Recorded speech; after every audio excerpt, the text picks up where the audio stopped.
Hello everyone! Ako nga po pala si Charlene S. Rocas at welcome sa Usapang Gen Z na kung saan ay pag-uusapan natin ang wika ng mga kabataan ngayon.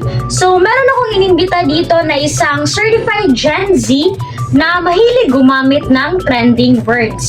So, Miss Sheena Grace S. Rocas, so meron akong mga katanungan sa inyo at nais ko lang marinig ang iyong mga sagot. So, ang unang tanong ay gaano ka kadalas gumamit ng Gen Z word? Adlaw-adlaw sa Facebook, sa TikTok, and also sa friends. Okay, so ano-ano yung mga madalas mong ginagamit na slang words o expression? Kanang low-key, please, ug kana pong sana all.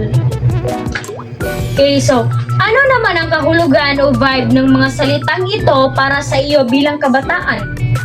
Murag identity na mo ba, like secret code or kana rang mga Gen Z may nakasabot. Okay, so bakit ninyo ginagamit ang mga ganitong slang? Para chill, paminawon, expressive, usahay, lingaw, po. Okay, so ano ang pinagkaiba ng paraan ninyo ng komunikasyon sa mga nakakatanda?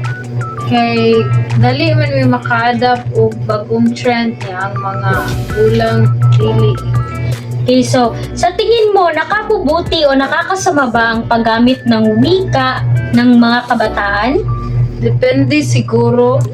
Tungod kay mapalawak imong creativity and identity, pero dapat kabalo pa mo lugar sa formal setting.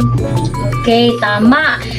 So, ito na ang huling katanungan, Binibining Sheena. So, anong maipapayo mo sa kapwa kabataan na gumamit ng modern slang?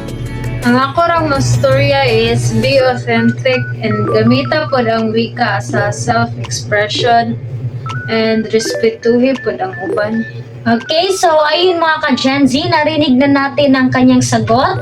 So again, thank you so much for joining me today. So, yun lamang at huwag kalimutan i-like, i-share at i-comment ang favorite Gen Z words nyo. Maraming salamat. Bye!